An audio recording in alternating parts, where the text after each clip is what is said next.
ভারতের বন্দর এই কথাটা বললে সবচেয়ে আগে আপনি জানি আপনাদের মনে পড়বে কলকাতার কথা, কিন্তু না, কলকাতার আগেও পূর্ব ভারতে অনেকগুলো বন্দর ছিল। তার মধ্যে যেমন তাম্রলিপ্ত রয়েছে, তেমন রয়েছে খেজুরি, আর তেমনই রয়েছে হিজলি। তো আজকে আমি এরকমই একটা বন্দরের কথা আপনাদের সামনে তুলে ধরবো। তার পাশাপাশি আপনাদের দেখাবো এমন এক ধর্মস্থান যেখানে হিন্দু মুসলিম সবাই এসে তাদের শ্রদ্ধা নিবেদন করেন। এখানে একটা গাড়ি পার্কিংয়ের জায়গা রয়েছে, তো আমরা সেখানে গাড়িটা পার্কিং করে এখন চলে যাচ্ছি হিজলি শরীফে, যেটাকে অনেকে হিজলির মাজার বলেও চেনেন। তো এটার একটা ঐতিহাসিক গুরুত্ব রয়েছে, কিন্তু এই পরিপ্রেক্ষিতে মানে সাম্প্রতিককালে এটা কিন্তু ধর্মীয় ভাবাবেগ এবং ধর্মীয় গুরুত্বের জন্যই বিখ্যাত। পার্কিং থেকে কয়েকশো মিটার দূরেই অবস্থিত হিজলি শরীফ বা হিজলি মাজার। একটু হেঁটেই আমরা মাজারে পৌঁছে গেলাম। শরীফে ঢোকার মুখেই বেশ কয়েকটি দোকান রয়েছে। ঈশ্বরকে শ্রদ্ধা নিবেদন করার জন্য প্রয়োজনীয় যে উপকরণ সামগ্রী, যেমন চাদর এবং অন্যান্য জিনিসপত্রগুলি এই দোকানেই আপনারা পেয়ে যাবেন। ইতিহাস বলছে আনুমানিক 1514 খ্রিস্টাব্দে প্রথম পর্তুগিজরা সমুদ্র ধরে এই হিজলি উপকূলে আসেন এবং সেখানেই প্রথমবার বসতি স্থাপন করেন। পরবর্তীকালে 1628 খ্রিস্টাব্দে যখন মোগল সম্রাট জাহাঙ্গীর ভারত শাসন করছেন, তখন রহমত খাঁ নামে একজন এখানে পাঠান রাজত্ব প্রতিষ্ঠা করেন। তারও পরের সময়ে এই বংশের এক বংশধর তাজ খাঁ এই হিজলি এলাকায় নিজের রাজধানী প্রতিষ্ঠা করেন এবং তিনি এই 3টে গম্বুজ বিশিষ্ট সুন্দর দেখতে একটা মসজিদ প্রতিষ্ঠা করেন। যেহেতু এই এলাকাটা সমুদ্র তীরবর্তী, সেই জন্য প্রচুর প্রাকৃতিক দুর্যোগ এখানে হয়েছে। যতবারই ঝড় হয়েছে সমুদ্রের ঢেউ সমস্ত কিছু ছাপিয়ে নিয়ে গিয়েছে, কিন্তু কখনোই এই হিজলি শরীফ বা হিজলি মাজার এটা সমুদ্রের তলায় তলিয়ে যায়নি। স্থানীয়দের বিশ্বাস এখানে কিছু চাইলেই নাকি মনস্কামনা পূর্ণ হয়, সেই জন্য হিন্দু মুসলিম নির্বিশেষে সবাই এখানে আসেন এবং ঈশ্বরের প্রতি শ্রদ্ধা নিবেদন করেন এবং নিজেদের যে চাওয়াটুকু সেটুকু এখান থেকে চেয়ে নেন। ভেতর থেকে বাইরে বেরিয়ে আমরা অবশেষে যে প্রসাদটুকু ছিল সেটুকু স্থানীয়দের মধ্যেই বিতরণ করে দিলাম।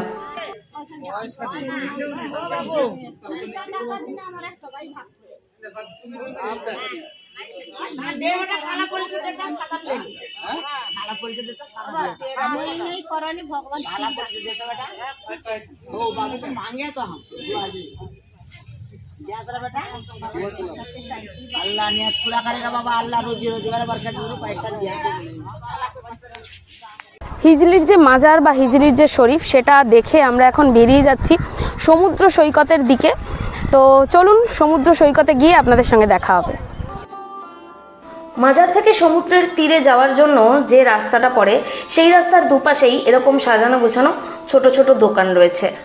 একটু এগোতে না এগোতেই চোখে পড়বে ঝাউবন এবং বাদাবন, যেটা উল্লেখযোগ্য পর্যটন কেন্দ্র, মানে দীঘা, পুরী বা মন্দারমণি এই সৈকত এলাকাগুলোতে আজকাল আর দেখা যায় না বললেই চলে।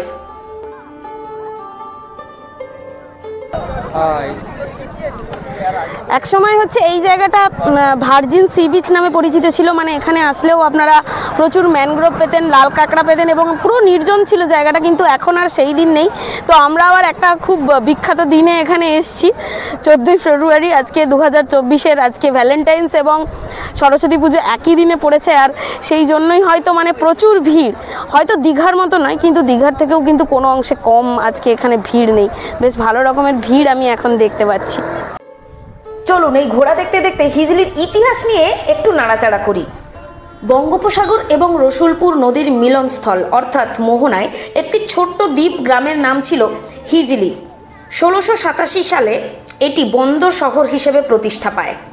একটু একটু করে এই অঞ্চল বাংলা এবং ওড়িশার বেশ কিছুটা অংশ জুড়ে একটা প্রদেশ বা রাজ্যে রূপান্তরিত হয়। মানসিংহ যখন হিজলি শাসন করছিলেন তখন ক্যাপ্টেন নিকলসন নামে এক ব্রিটিশ উপনিবেশবাদী হিজলি আক্রমণ করেন এবং বন্দর দখল করেন। শোনা যায় এরপর মুঘল সম্রাট এবং ইংরেজদের মধ্যে একটি চুক্তি স্বাক্ষরিত হয়। কিছুদিন এই এলাকায় শান্তি বজায় থাকে, কিন্তু ফের জব চার্নক মাত্র 400 জন সৈন্য নিয়ে আনুমানিক 1687 সালে এই জায়গায় আক্রমণ করেন এবং হিন্দু এবং মুঘল সম্রাটদের পরাজিত করে ফের হিজলি দখল করে নেন। রসুলপুর নদীর তীরে একটা ছোট্ট জায়গা ছিল হিজলি। পরবর্তীকালে যখন এখানে বন্দর স্থাপিত হলো, মানে এই জায়গাটা বন্দর হিসেবে আত্মপ্রকাশ করলো, তখন স্বাভাবিকভাবে এই জায়গাটার গুরুত্ব বেড়ে গেল। তারপরে জব চার্নক যখন প্রথম এখানে এলেন, প্রথম পা রাখলেন, তিনি মাত্র 400 সৈন্য নিয়ে এই জায়গাটা আক্রমণ করলেন এবং পুরো জায়গাটা দখল করে নিলেন। কিন্তু জব চার্নক এখানে বেশি দিন থাকেননি, কারণ তিনি বলেন ব্যবসায় তার নাকি প্রচুর ক্ষতি হচ্ছে। সেই জন্য ধীরে ধীরে ইংরেজরা কলকাতার দিকে রওনা দেয় এবং আমরা সবাই জানি পরবর্তীকালে কলকাতায় বন্দর স্থাপিত হয় এবং সেই বন্দর বিশাল সমৃদ্ধশালী হয়ে ওঠে, যেটার নামডাক আজও রয়েছে। শুরুতে মোহনায় গড়ে ওঠা একটি ছোট্ট দ্বীপ ছিল হিজলি, কিন্তু পরবর্তীকালে সমুদ্রের গর্ভে সেই দ্বীপটি তলিয়ে যায়। এখন আমরা যে হিজলির কথা বলছি সেটা অবস্থিত নিজ কসবা গ্রামে।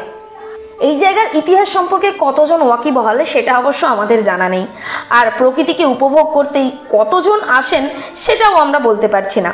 কিন্তু হ্যাঁ, যারা মাছ নিয়ে কারবার করেন, মানে মৎস্য ব্যবসায়ী, তাদের কাছে কিন্তু এই হিজলি জায়গাটার গুরুত্ব অপরিসীম। এখন পুরো ভর দুপুর, মানে প্রচণ্ড রোদ, যদিও শীত এখনও যায়নি, কিন্তু বেশ ভালোই গরম পড়ে গেছে এখনই। আর দূরে একটু তাকালে আপনারা দেখতে পাবেন, আমি জানি না ক্যামেরায় আসছে কিনা, ওই দিকটা হচ্ছে রসুলপুর আর বঙ্গোপসাগরের মিলনস্থল। এই মোহনাকে কেন্দ্র করেই মূলত এই বন্দর স্থাপিত হয়েছিল, মানে এই পুরো জায়গাটা বন্দর হিসেবে এই মোহনাকে কেন্দ্র করেই কিন্তু প্রতিষ্ঠা পেয়েছিল। এখনও পর্যন্ত এখানে এলে আপনারা প্রচুর ট্রলার দেখতে পাবেন, যেগুলো কিন্তু একদম মাঝ সমুদ্রে মাছ ধরতে চলে যাচ্ছে। আর আমার ঠিক বাঁ দিকে, মানে সমুদ্রর দিকে আমি যদি পেছন ফিরে দাঁড়াই, তাহলে বাঁ দিক জুড়ে আপনারা দেখতে পাবেন প্রচুর পরিমাণে রয়েছে ম্যানগ্রোভ এবং চারিদিকে ঝাউ গাছ, কিন্তু এখনো পর্যন্ত এখানে শেষ হয়ে যায়নি, যথেষ্টই রয়েছে।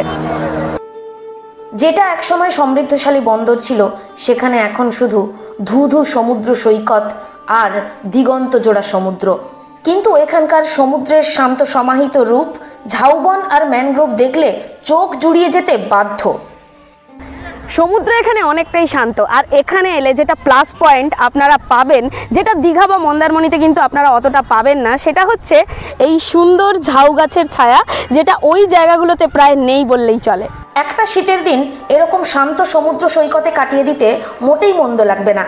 এ কথাটা স্পষ্ট যে এই জায়গার ঐতিহাসিক গুরুত্ব যেমন রয়েছে, তেমনই জায়গাটা প্রাকৃতিক সৌন্দর্যেও ভরপুর। কিন্তু আমরা কি কোনো দিক থেকে কোনো জায়গার মর্যাদাই অক্ষুণ্ণ রাখতে পারি? আশেপাশের দৃশ্য দেখলেই সেই বিষয়টা আপনাদের কাছে পরিষ্কার হয়ে যাবে। আমি যে বীচটা আপনাদেরকে এখন দেখাচ্ছি, এই বীচটা আগেই আমি বললাম যে লাল কাঁকড়া ছিল এবং একটা নির্জন সি বিচ হিসেবে খুব পরিচিত ছিল। অনেকে জানতেনই না যে এইরকম একটা জায়গা এখানে আছে, পর্যটকদের বিশেষ আনাগোনা ছিল না, কিন্তু এখন প্রায় লোক আসছে। দু একটা গেস্ট হাউসও এখানে গড়ে উঠেছে দেখলাম। তবে যেটা দেখানোর কথা আপনাদেরকে, আমি একটু নিচের দিকে ক্যামেরাটা করতে বলবো, যেখানে আপনারা দেখতে পাবেন এই বিচে সমুদ্র সৈকতটা আমাদের কাছে একটা আশা থাকে যে সমুদ্র সৈকতটা অন্তত পরিষ্কার পরিচ্ছন্ন হবে, কিন্তু দেখুন গোটা বিচ জুড়ে আপনি দেখতে পাবেন যে প্রচুর পরিমাণে প্লাস্টিক, মানে বিভিন্ন ধরনের প্যাকেট। এবং আরও যদি আপনারা একটু দূরে চলে যান, আমি যেদিকে আঙুলটা দেখাচ্ছি একদম সোজা, যেখানে ঝাউবনটা ক্যামেরায় খুব একটা ক্ষীণ সবুজ একটা আভা দেখা যাচ্ছে, কারণ আমি অনেক দূর থেকে নিচ্ছি। ঝাউবনটা যেখানে আমি দেখে এলাম, সেই ঝাউবনে মানে কি পড়ে নেই। একসময় আগে যখন হতো যে দীঘা মন্দারমণি যখন এত বেশি জনপ্রিয় হয়নি, সেই সময় দীঘা মন্দারমণিতেও ঠিক একইভাবে এই রকমই নোংরা হয়ে থাকতো, প্লাস্টিক, তারপরে বিয়ারের বোতল, নানা রকম কিছু ছড়ানো থাকতো। আরও অনেক কিছু মেটেরিয়ালস আছে, সেগুলো আমি বলবো না, কমিউনিটি গাইডলাইন্সে আমার স্ট্রাইক এসে যাবে এক্ষুনি। তো এখানেও সেই একই অবস্থা, দীঘাতেও যেরকম ছিল, কিন্তু পুলিশ প্রশাসনের একটা সদর্থক পদক্ষেপ থাকার জন্য দীঘা মন্দারমণি কিন্তু এখন পুরো বিউটিফিকেশন হয়ে গেছে সেখানে, এবং পুলিশ প্রশাসনের একটা কড়া নজর রয়েছে। সেই জন্য এখন আর সেরকম মানে নোংরা সেই বিশৃঙ্খল ব্যাপারগুলো সেইগুলো আর দেখা যায় না। কিন্তু এখানে যেহেতু কোনো বিউটিফিকেশন হয়নি, কোনো ডেভেলপমেন্ট হয়নি, সমুদ্র সৈকতটা এখনও একদম মানে প্রকৃতির সঙ্গে মিশেই রয়েছে, এখানে কোনো রকম বিউটিফিকেশনের ব্যবস্থা করা হয়নি, সেই জন্য হয়তো এখানে অতটা সেই টাইট যে ব্যাপারটা সেটাও নেই।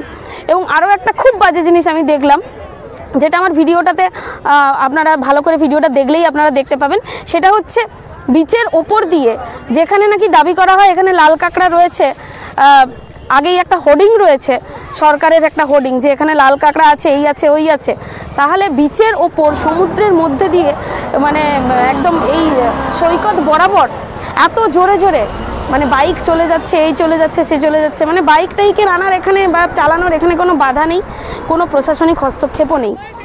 তো যাই হোক, আমি মনে করি ব্লগ কাকে বলে, যেটা আমি ঘুরতে এসে অভিজ্ঞতা দেখলাম সেটাকেই তো আমি তুলে ধরবো আমার ভিডিওর মাধ্যমে।